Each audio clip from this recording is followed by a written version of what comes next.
We realize the effects are not just for the kids who are killed, but it's for the teachers and the students who have to live through this and who have to deal with it every day for the rest of their lives. And we said if there's any way we can try to identify it, we need to do that. So we began looking around, and I found Lieutenant Dan Markow's 5 Phases of the Active Shooter, where he researched hundreds of different active shootings, not just in schools, but in businesses and churches, and came up with 5 phases that these shooters typically go through. We looked at different cases and determined what are some risk factors that we can look at. Maybe not necessarily of an active shooter, but of a child in distress. What's going on in their life that it's starting to become a good idea to bring guns in and kill innocent people? Something's wrong. And if we can identify it and try to get them some help, that's what we need to do. But the biggest thing out of this entire class is we've got to start talking about these things that we see. So often in today's society, we get gut instincts, we get gut feelings. The hair on the back of our neck stands up. And we tell ourselves, something's not right here. But what do? We talk ourselves out of it. We say, it's probably not a big deal. And we do that over and over and over again. We've got to stop having that mindset of, it's probably not nothing. And we've got to start discussing it. But we've got to change the mindset of everybody, our teachers, our parents, all the way around.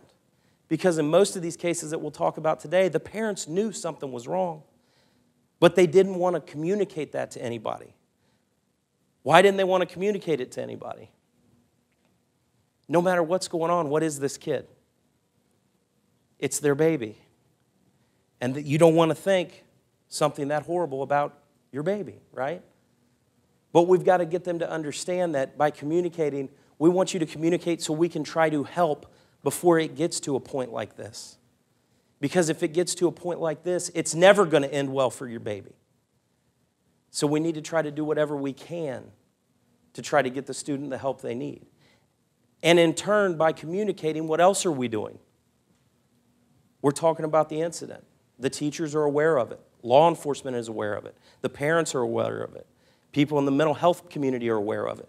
Where is everybody's awareness now of that student? It's raised. So not only are we talking about it to try to help the student, we're also talking about it to try to raise that awareness of everybody who has to deal with them. So if something does happen, we're better prepared. But we've got to start communicating and we've got to start working together. Law enforcement, education, parents. Everybody has to start working together to try to prevent these from happening in the future. As we start looking at different statistics, and this is from the National School Safety Report in 2010. School-associated violent deaths between 1992 and 2010. We had a total of 468. There were 348 shootings. 348 shootings, 67 stabbings. Now, in that same time period, how many deaths due to fires did we have of school children in this country? Anybody got a guess? Aaron? Zero. Why zero? Why zero? What do we do? What do we do when it's a response to a fire? What do? We have layers of protection, don't we? We have sprinkler systems. We have smoke alarms. We have fire extinguishers. Every door's got a map on it of the fastest way to get out and where we need to go. How often do we have to do fire drills? Once a month? Now, we had 348 shootings. 348 shootings. How often do we do an active threat or an armed intruder drill? I've heard different numbers. Once every 6 months. I've heard once a year. What's wrong with this statistic? 348 shootings. We do a drill once a year. No deaths due to fires. We do a drill once a month. And it's almost a mindset of, well, we can't talk about it.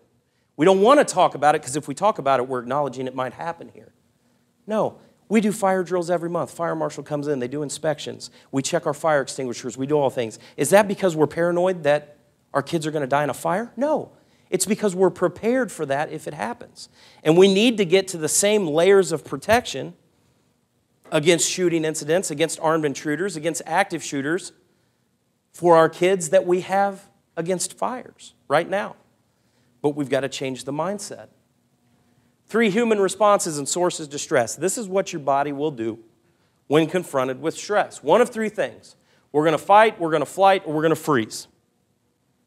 Now, which one of those do you think is the best response? How many say number 1? Raise your hand. Okay, we got a few. Number 2? Okay. Number 3? Nobody? Why does nobody pick number 3? Why don't we choose freeze? Because what are we doing if we freeze? Nothing. Nothing, right? We're standing there. We're a stationary target. We're not moving. We're not fighting. We're not doing anything. Now, the first 2, I'll say it depends on the situation, right? If I can get out the door and go, maybe that's the best option. If I can't, I'm going to fight. I'm going to fight and I'm going to do something. But nobody chooses freeze. Nobody chooses freeze. Now, traditionally, when we think about this, what does lockdown most closely resemble? Freeze. So what are we doing? We're bunching ourselves up, sit on the floor, don't move, lock the door, hope they don't come in, right? What are we doing? We're freezing. We're making ourselves easier targets. Our teachers, our educators, our administrators are really the first responders to a tragedy like this.